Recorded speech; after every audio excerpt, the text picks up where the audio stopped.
Hello and welcome to another episode of Literary Gladiators, the show where we discuss and debate literature in all of its forms. If it's written work, it's game.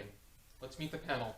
I'm Kaila. I'm Dan. And I'm Josh. And today we are once again back filming at my grandparents' house. We filmed here in Season 8 and it was a great hit. And well, the weather's not nice enough to be filming outside. It's nice enough to be filming inside. And the background and all is proof. A lovely landscape. It is up outside though. Yes, it is up Yeah. outside. You got waterfalls. We might as well just be outside. Mm-hmm. Yeah, this Yosemite Falls backdrop is That's older than I Yosemite? am. Yep, that's Yosemite I've never been Falls. there. I love the always loved that backdrop. Probably my favorite backdrop that I've or choice of wallpaper that I have seen. But today we're going to be going over a short story that was published in the Best Short Stories of 1932, edited by Edward J. O'Brien. The work we're going over is The Foreigner by Bill Adams. It is old to the point I do not think that it is in print anymore. I had to make it accessible for everybody to read it, and I'm not going to let a work that's out of print be ignored just because it's out of print. But let's get to the discussion. The discussion starter I have for The Foreigner is: do you feel that Bill Adams did a good job developing the characters in the story? Do you find any strategy behind his decisions not to name most of the characters or to have the story told by the second name? I'm gonna say, basically, not giving any names. I feel the thing is that it kind of makes it it could be anyone, kind of, because Yeah, I agree the story with that. is well, for one I got, it's very generic.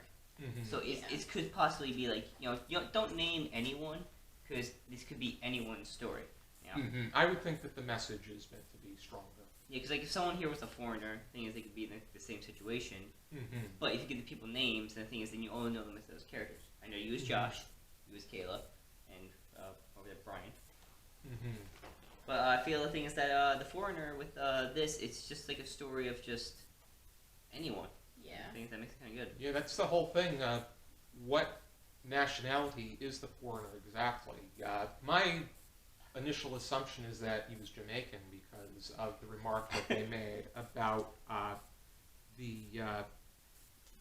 on the 12th page, according to this book here, he shoved the lad through the door and banged it in the foreigner's face, and you suppose the little foreigner cared. Why? By the shine of his eyes, you'd have supposed that the skipper had given him a hot shot of the best Jamaica, which, and then the accent as well, but it was a little bit. But then again, does it matter? I thought it was kind of like Caribbean, those people Yeah. from that Caribbean. I don't know what they're called. I Caribbean. think that's probably a good assumption since he knew how to sail. Yeah. So I was thinking maybe it's some type of island or something like that. Yeah. Jamaica's a very good one, but I was thinking more Jamaica Caribbean. is in the Caribbean. Is it? Yeah.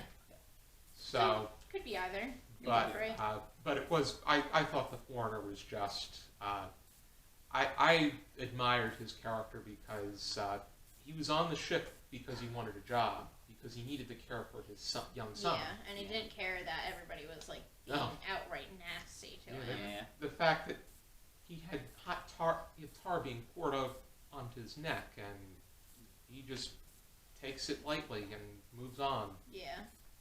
And that's another thing about the impact that people's adults' actions regarding race and prejudice have on their kids. Yeah, especially during that time. What was it? The 18? What time you said it was? The story was released in 1932 in the Atlantic Monthly, and then featured in this anthology. Yeah. So the thing is, at that time, the thing is, if he was Jamaican or something like that, he would have been black. And the thing is, back then, blacks weren't really well accepted that. To them, though, white people were only English and Americans. legs. Right. So it could literally be anything. Yeah, Precisely. they referred to the French by frog. They use the term frogs because the French have an interest for frog legs. Mhm. So, Yeah, what was that? I was escargot snails. No. Just I think it's just frog legs. yeah. I think too it's really important to note how like relevant this still is in today's political climate because we still have the tendency to treat outsiders like outsiders. Yeah. Yeah. I mean, we don't pour hot tar on them, No, but, Not- but God. there is some still At the there. same Yeah. time, it's still the whole idea that even though abolition became illegal in 1865 in America and roughly around that time in the UK, they still treat the foreigner as if he is A slave. A slave. Yeah. Yeah. He's more so a servant, but Yeah. as far as the attitude is concerned, you might as well call him a slave. Right. Because Yeah. they had him, and I mean, the fact that their racism takes over the idea of good morals, because young Mostyn was supposed to be doing his job because his father believed, regardless of who you are, you start from the bottom and you work Right. your way up. Right. But at the same time, he couldn't bear to see him and the foreigner working with one another. Right. So he got immediate promotion. Yeah, the thing is, like, at that time, the thing is, like, when this book was written, the thing is, like, racism was so prominent. I mean, it still exists today, but it's not as prominent as it was back then. So the thing is, like, you kind of see that within the characters. The thing is, whether you like the character or not, they still have those racist ideals with them, because that's the time that they lived in. And I feel the thing is that, like, that was like, no one here is really a bad guy because they're racist. It's just how people work. Yeah, it's the way they were raised, and because to me, racism's not inherited; it is Oh something yeah, you learn. it's learned. Yeah, Absolutely. Yeah. It's I mean, someone It's not taught to me, though. a young boy can or a young child can question why somebody's different, Yeah. but it's up to the adult to tell them They're that not. that they're just like any other person. They're just different in their background Right. or whatnot. And But if you tell them the thing is, like, yeah, it's because they're evil and you should not respect them, then the thing is that kid's going to grow up to be racist. Yeah. Like, the thing is, like, Mhm. that's what people say is, like, it's like the racism thing goes to the whole nature versus nurture thing. Mhm. And I think it's definitely nurtured because no one's born racist. No. I was not born No. hating anyone. No. Mhm. You know, if my parents told me the thing is I'm supposed to hate these type of people, I probably would have grown up to hate those type of people. Mhm. Right. But my parents did not teach me that. And that's a good moral on their behalf. Yeah. But I just thought it was I thought the story itself, I didn't think it was revolutionary in any way. But at the same time, it was, it left a pretty solid message. Yeah. I thought it was incredible, I mean, they started to like him toward the end, save for young Mostyn.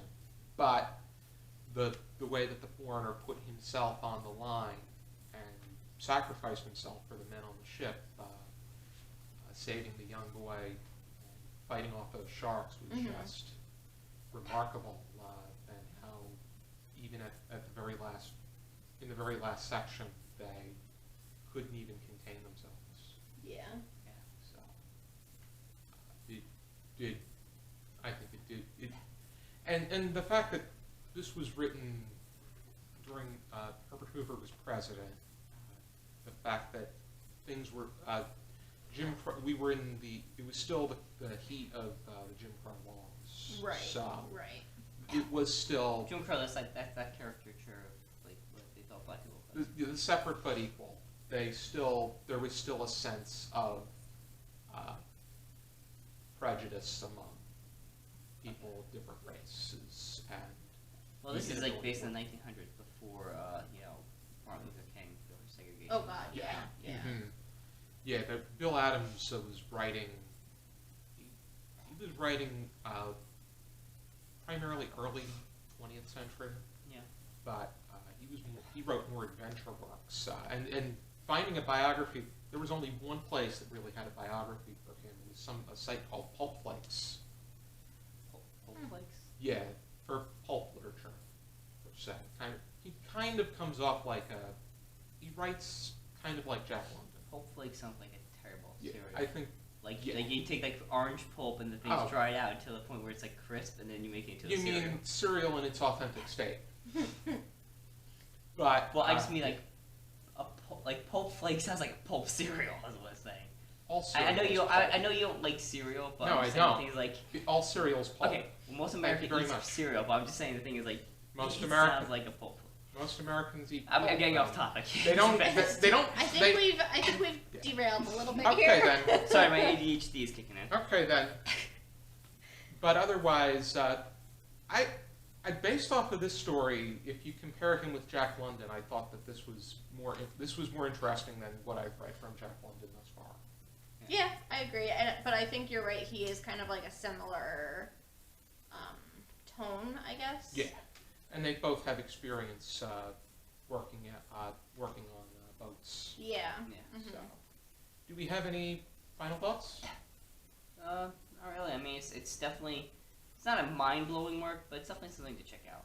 Yeah, Yeah, I would if you say. can find it. Yeah, I got this. I got my book at the Book Garden in Cambridge, Best Short Stories of 1932. I also got the Best Short Stories of 1931. I don't know, wait them back.